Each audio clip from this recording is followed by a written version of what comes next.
Access Unlocked magazine out here in Funky Town, Texas with comedian Q. At Hyenas, we got next host Shucky Ducky Quack Quack $500 comedy April Fool's contest. Yeah, What it do, Q? Yeah. What's up, man? Hey, I'm here. Thank you for coming out. Okay, the truth's in the building, man. We got next creator, host, April Fool's Comedy Contest, our first annual, hosted by my man Shucky Ducky.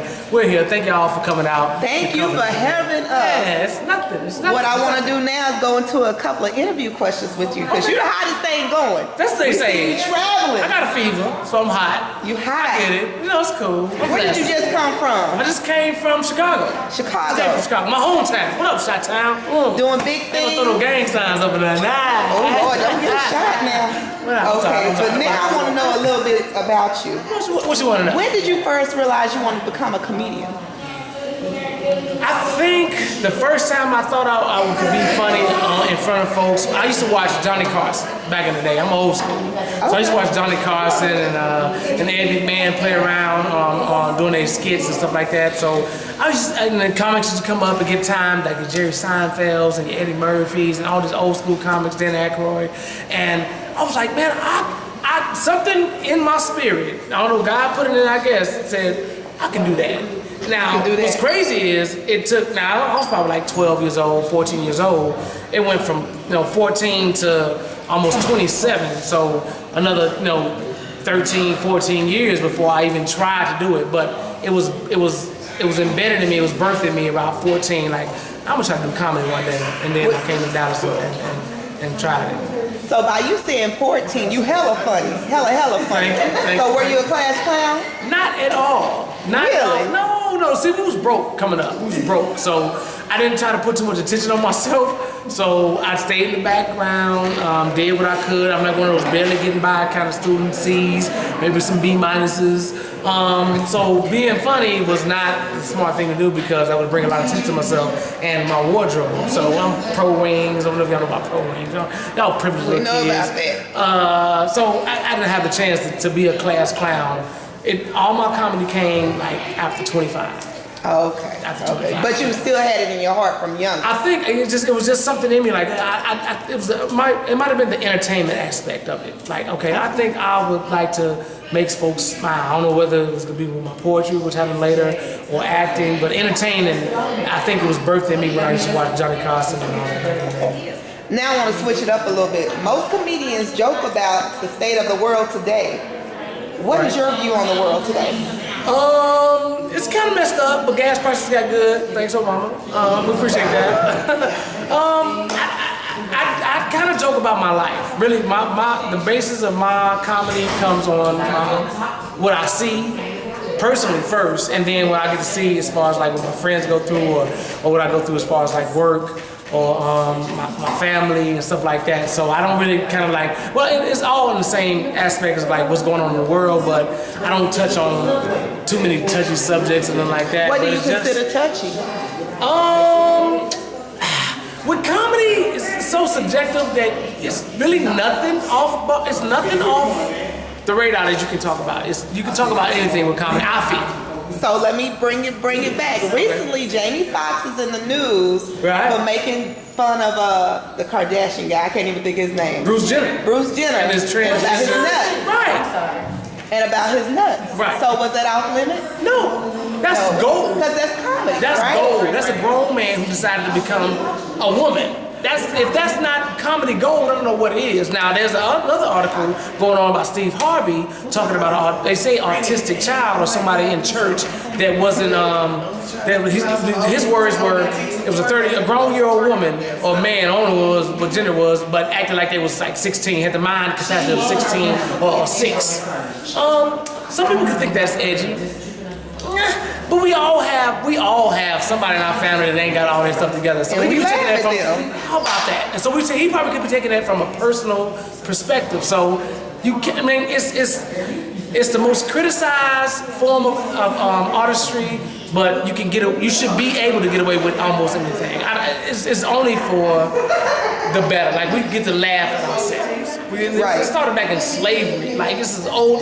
Comedy's not new. Playing the dozens. That's Playing the funny. dozens. Like, we was shacked up and had to pick cotton the next day, but we had to find some type of sense of humor in them days. So if you can't take, in these days, 2015, you can't take a joke about your autistic kid, because you still gotta live with it. If you can't find humor in it, don't laugh. Right. That's gonna hurt us more. Don't try to protest about one joke. Because Steve Harvey does a lot of stuff in the community. Right. So young kids in Dallas right now, is a camp every year. So I don't agree with that. But Steve Harvey, the man, he do his thing. Book me. Okay.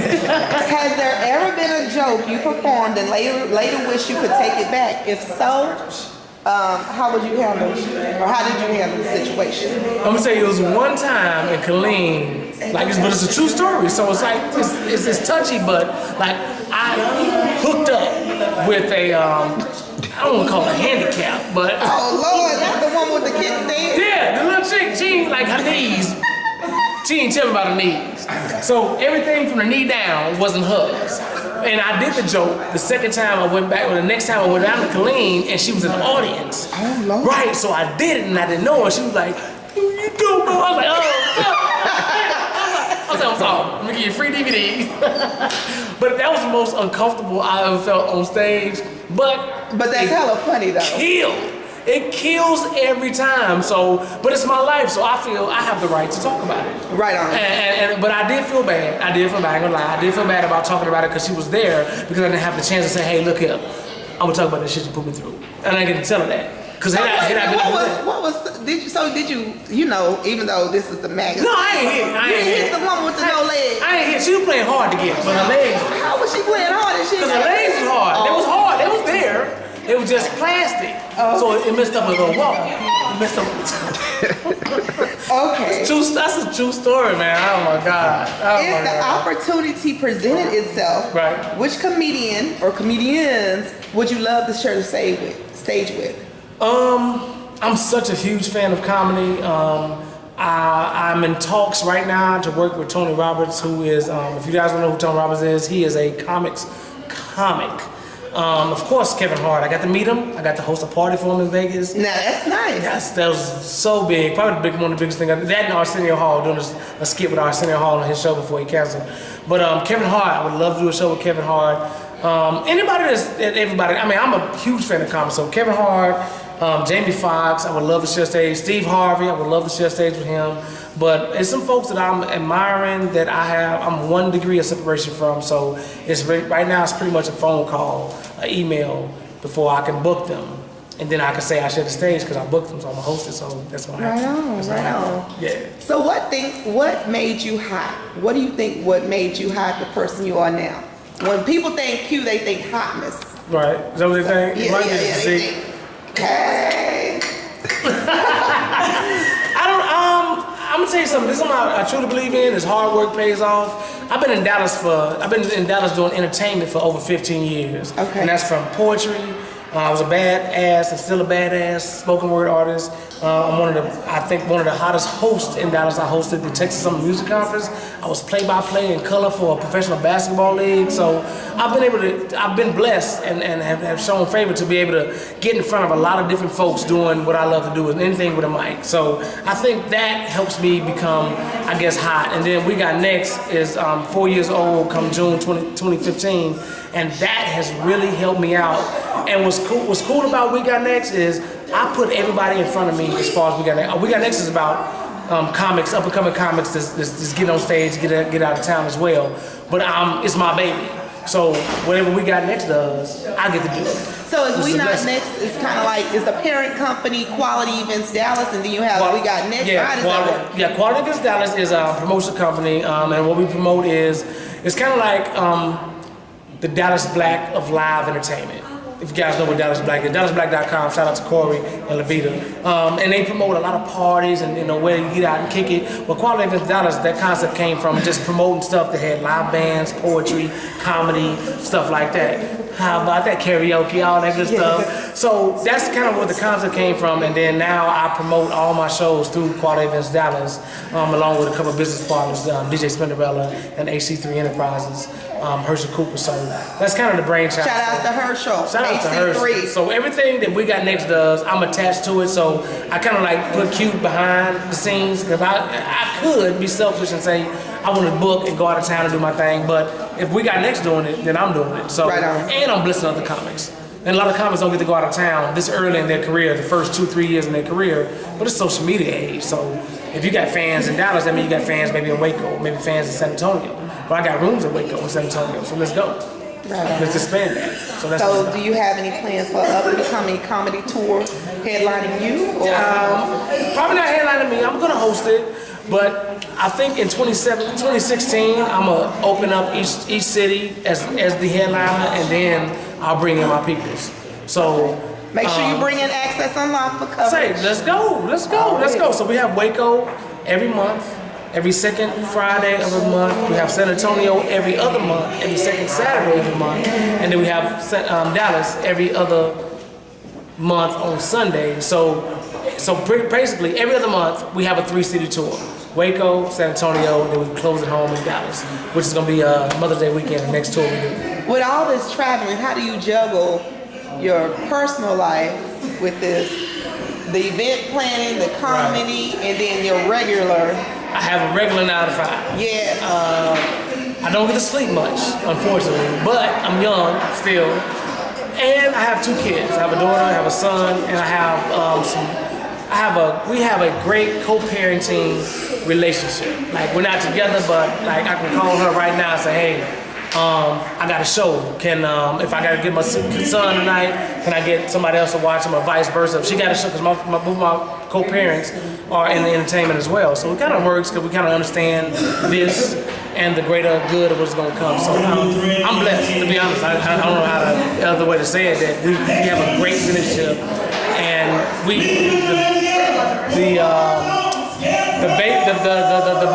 the base of it is we gotta make sure we take care of our kids. So if I'm on the road, I'm making money, that means my kids gonna be good. I get to put some money away. If she's on the road, she's making money, that means our kids gonna be good. So it's all about communication. And before I close out, I would like you to describe Q, the comedian Q, in 3 words. 3 words. I'll call myself trying to get this together, but I'm gonna just go off the fly. Okay, you can add some extra. Consistent, positive, and blessed.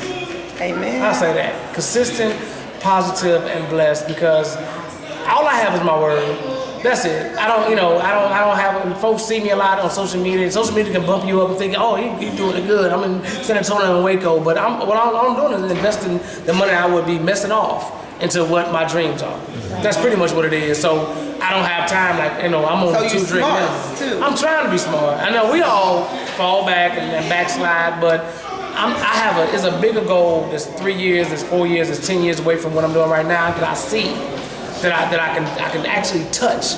And so that's my focus. So the Waco, the Dallas, the San Antonios is just branding for Comedian Q, and We Got Next. So in the next 5 to 10 years, we'll be in Comedian Q's building. And I'll be bringing in Kevin Hart's and the Jamie Foxx's and Tony Robbins. And I said that we was closing, but one last question. Yeah.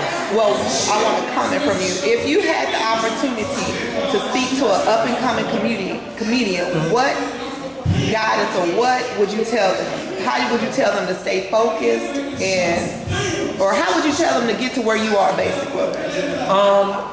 I'm gonna tell you something that helped me out tremendously. Shout out to my man D. Ellis. D. Ellis took me down to Killeen, Texas for a year straight when I was about 3 years seriously into this. And a lot of folks, I was still considered a poet. I was a spoken word artist, a slam poet. And I was like, man, D, we kind of befriended each other. He's like, hey Q, I'm gonna take you down to Killeen. We're gonna go out and work.